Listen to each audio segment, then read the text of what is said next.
Prinsip dan praktek membuat, mengelola, dan menjalankan anggaran yang sehat ini tentunya harus kalian modifikasi dan kalian kembangkan ulang, karena setiap acara itu kan berbeda-beda dari segi tujuan, konsep, dan substansinya.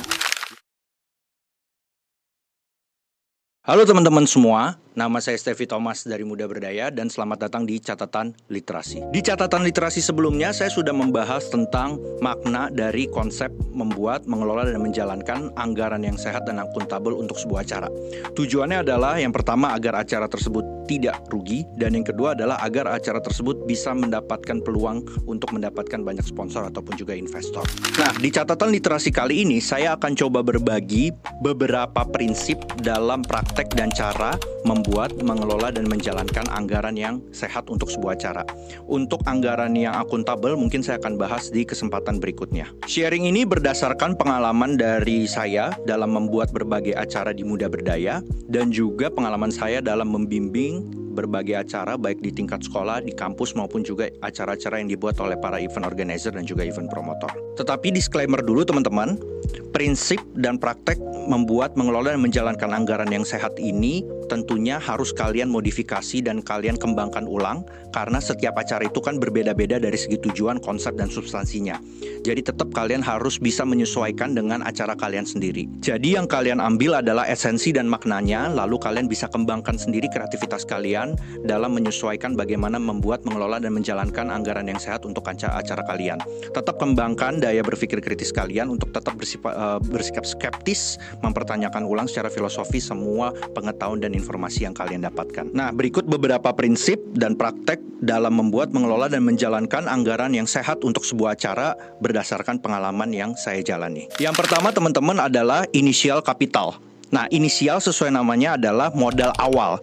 Jadi teman-teman, jika modal awal yang kalian miliki itu adalah 10 juta, berarti untuk menjalankan anggaran yang sehat sebuah acara, idealnya anggaran pengeluaran acara kalian itu maksimal di kisaran 3-5 kali dari modal awalnya atau dari modal inisialnya.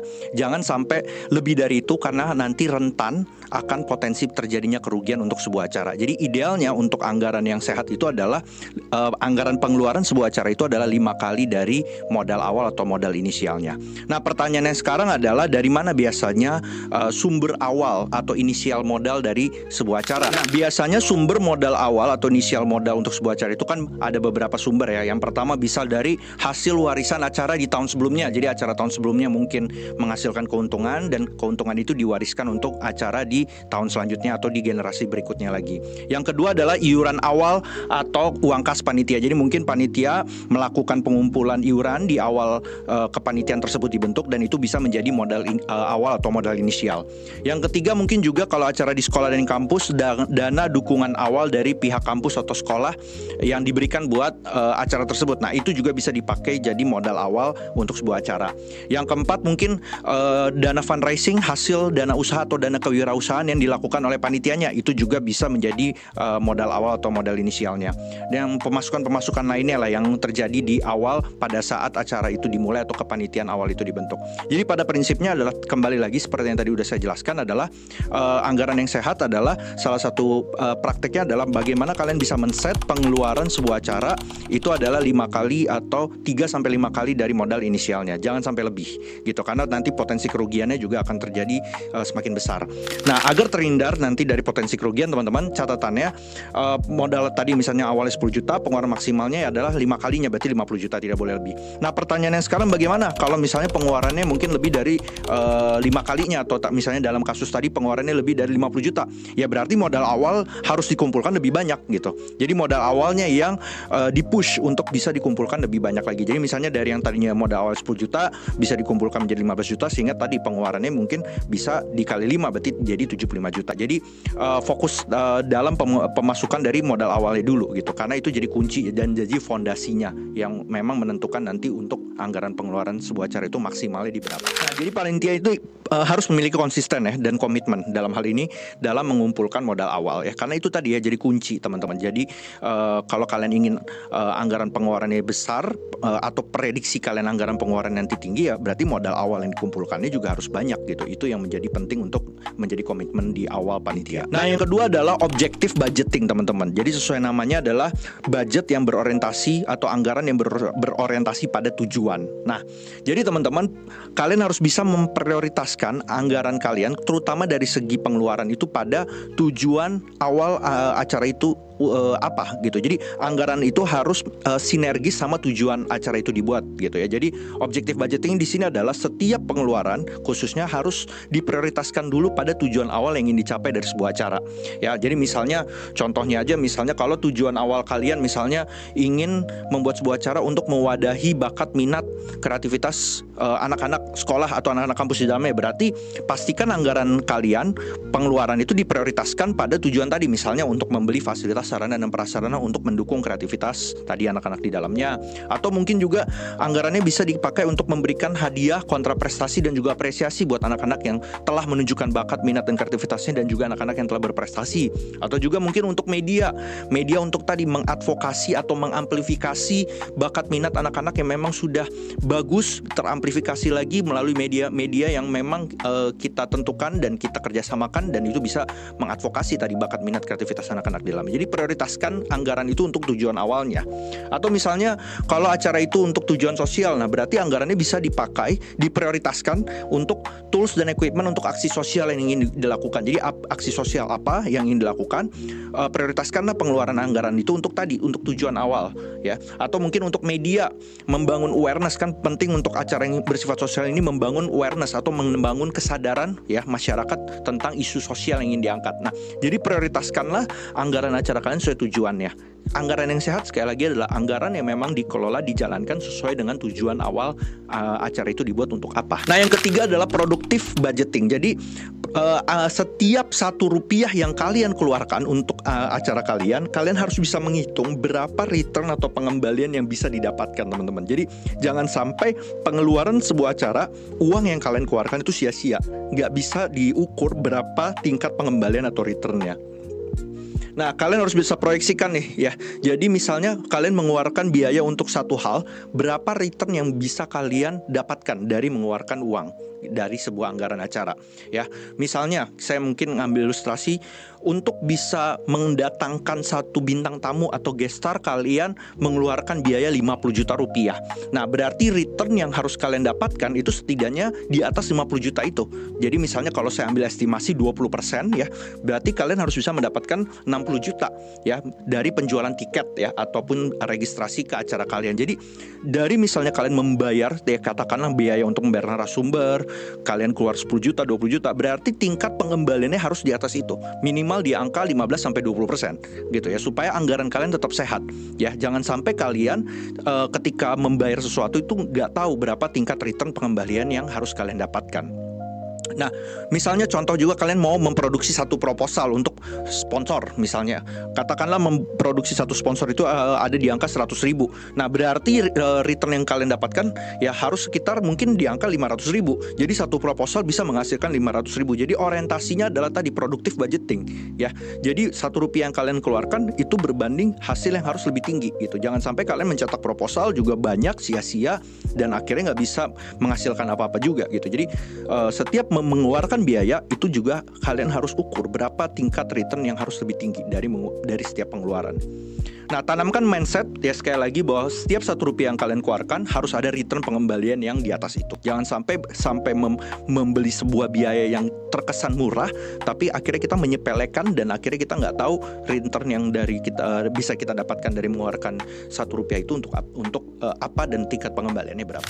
Yang keempat adalah sales harus lebih besar daripada COGS. COGS ini adalah cost of goods sold atau harga pokok produksi. Ini standar istilah umum yang dipakai saya di akuntansi keuangan.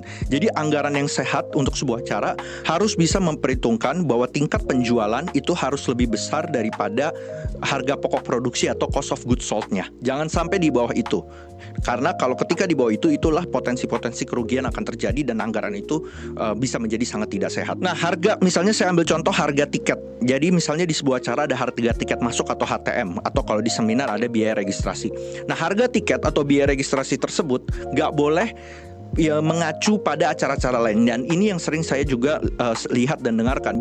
Banyak harga tiket sebuah acara itu ditentukan karena melihat acara-acara lainnya. Dan menurut saya itu salah. Karena berdasarkan prinsip-prinsip standar akuntansi keuangan, harga tiket atau harga nilai jual itu harus ditentukan berdasarkan COGS-nya atau harga pokok produksinya, ya. Jadi karena kan setiap dapur, setiap acara itu kan beda-beda. Jadi kalian harus hitung COGS-nya, harga pokok produksinya, untuk bisa menentukan harga tiketnya berapa dan atau biaya registrasinya berapa. Jangan melihat dari acara-acara lainnya gitu ya. Nah, harga tiket harus berpedoman sekali lagi pada standar akuntansi keuangan dengan konsep margin harus di atas itu. Harga tiketnya harus di atas harga pokok produksinya atau COGS-nya. Nah, saya mungkin mengambil ilustrasi sedikit teman-teman. Contoh aja, misalnya untuk memproduksi satu show management atau show production ya, ada elemen-elemen biaya di dalamnya, seperti misalnya tadi membayar bintang tamu. Misalnya katakanlah biaya membayar bintang tamu itu senilai 50 juta rupiah. Terus menyewa panggung teman-teman itu keluar misalnya di angka 50 juta atau mungkin di 60 juta gitu ya. Atau berikutnya pasti harus ada sound system keluar di angka 100 juta.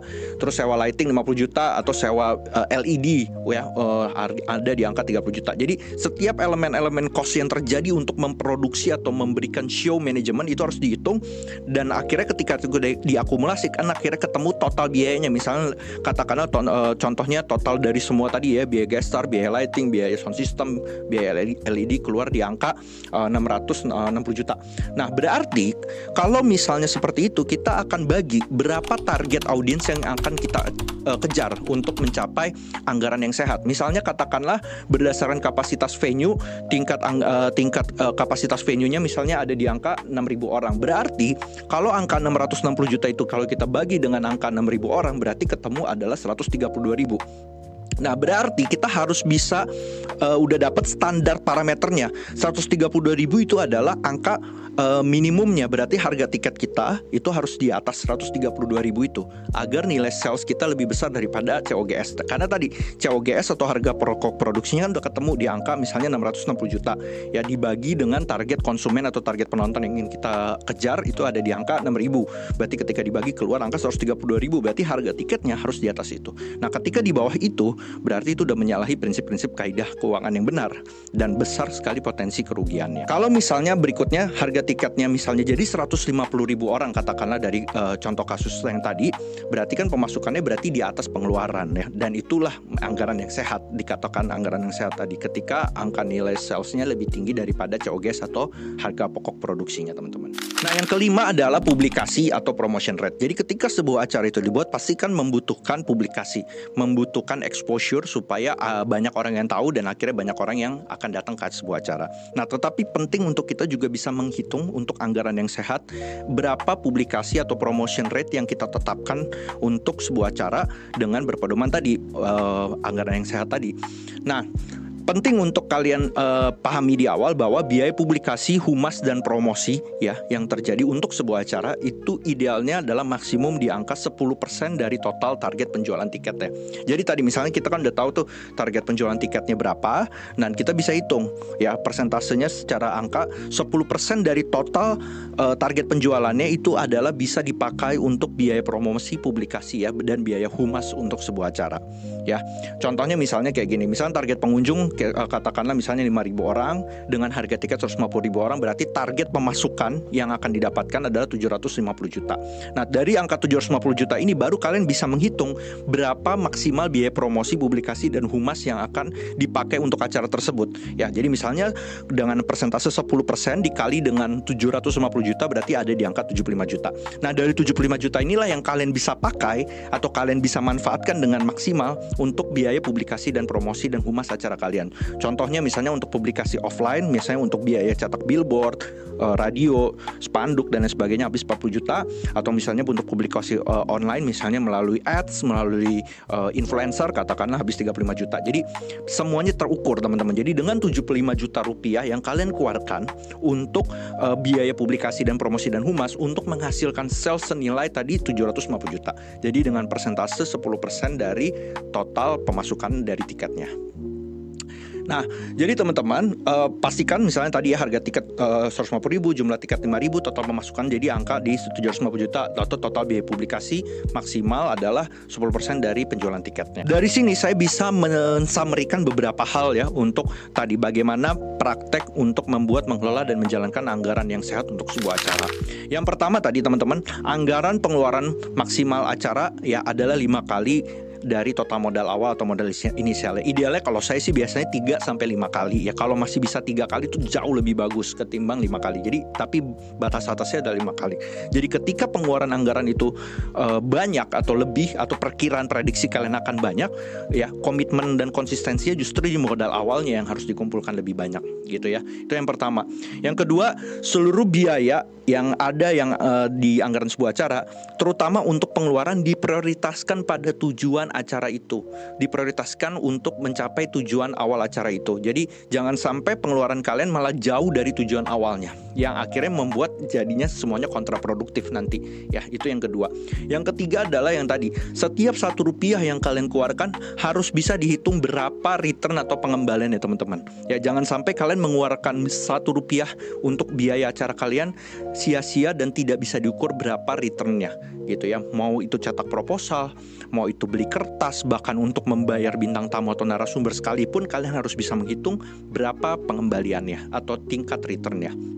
Yang keempat tadi, harga tiket harus lebih besar daripada harga pokok produksi atau COGS-nya. Jangan sampai di bawah itu. Sekali lagi, kalian hitung dulu berapa harga pokok produksi untuk memproduksi sebuah acara. Dari situ kalian bisa tentukan harga tiketnya yang di atas itu. Ada margin di situ yang harus kalian ambil dari harga tiketnya melalui penghitungan di awal berapa harga pokok produksinya. Dan yang terakhir tadi ya, biaya publikasi, humas dan promosi acara idealnya adalah 10% dari total target penjualan tiketnya atau target pemasukannya. Yang dari 10% itu bisa kalian pakai untuk membangun publikasi, promosi dan humas sebuah acara. Nah, berikutnya ini juga penting untuk kalian pahami adalah setiap peserta, penonton yang datang ke acara kalian atau mendaftar ke acara kalian wajib membayar nilai layanan atas manfaat yang diperoleh karena disediakan oleh kalian sebagai penyelenggara acara. Jadi ketika penonton, peserta datang ke acara kalian, dia juga memang harus punya kesadaran penuh bahwa dia membayar sesuai nilai manfaat layanan yang dia terima dari acara itu. Contoh misalnya ketika dia datang ke sebuah acara pentas seni atau konser musik, dia akan mendapatkan layanan manfaat berupa pengalaman experience secara leisure, pengalaman menyenangkan ya, dari penampilan bintang tamu atau guest star yang ingin dia tonton. Nah, itu kan manfaat yang dia terima, dan mestinya manfaat yang dia terima itu harus berbanding berapa kos yang memang dia juga harus bayarkan gitu ya. Jadi itu pola pikirnya.